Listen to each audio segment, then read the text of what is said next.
think, to me, the obvious answer is Julio. Two reasons. First of all, you see he's hitting very well as of late. He's pulling the ball. He's hitting the ball the opposite way. He's spraying it all over. But more importantly, I think when you see him swing and miss or when you see him foul a ball off for the majority of the season, you saw him almost falling into the opposite side of the plate, the other batter's box. His balance looks decidedly better, way more in control. And he's taken some big walks. I know, Julio, you're not expecting walks. You want to see power. You want to see damage. But he's shown some discipline up there where all year, bust him up and in with a four-seam fastball, throw off-speed low and away. That's his kryptonite. He still has swing and miss happening, but not to the extent that he did.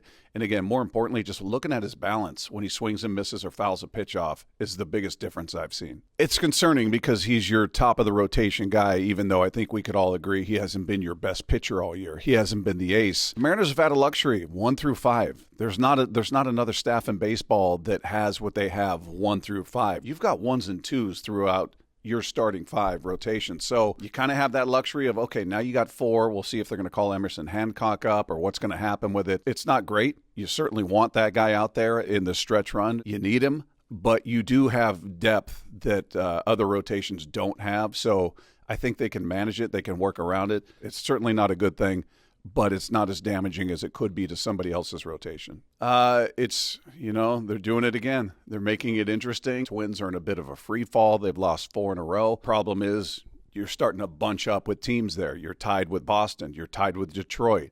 Tampa Bay is 2 games behind you. They're 5 games back. So there's kind of a log jam happening there, and obviously the Twins occupying that 3rd spot. So, listen, the goal should still be the AL West. I don't know how reasonable that is. You're 4.5 out as we sit with 18 to go. You still have 3 games against the Astros. You've got 7 against the Rangers. So you can do some damage within your own division and the teams that are surrounding you. But they just got to handle their business. They can't worry about what Boston and Detroit and Minnesota are doing. Win your games, and it will take care of itself. And that means you can't lose games like you did with Logan Gilbert or any of your starters goes out there and gives you 8 innings, 10 strikeouts, 2 runs, 1 walk, and you produce nothing.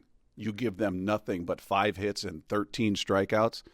You can't have that. I think everything's tough. I mean, at this point, and in fact, for the past couple of months, I think we've looked at the schedule, and normally you'd look at certain teams and go, all right, here's a break in the schedule. Well, as we've seen, they've struggled with the Angels, one of the worst teams in baseball. They've struggled with the Marlins. They struggled with the Nationals. They struggled with losing teams. So there is no easy or hard part of the schedule for the Mariners. They're not good enough to look at any team and feel like, oh, this is an easier time than this.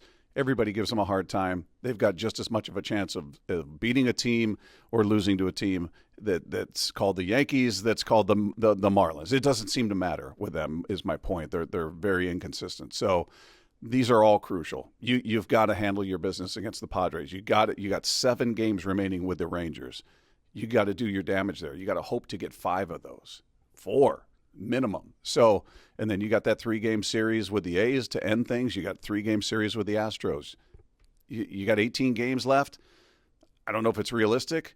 I'd love to see them get 14 of these things. I'd love to see that. I know that's aiming a bit high based on how they played, but they want to win this thing. They want to win the division. That's what you got to do.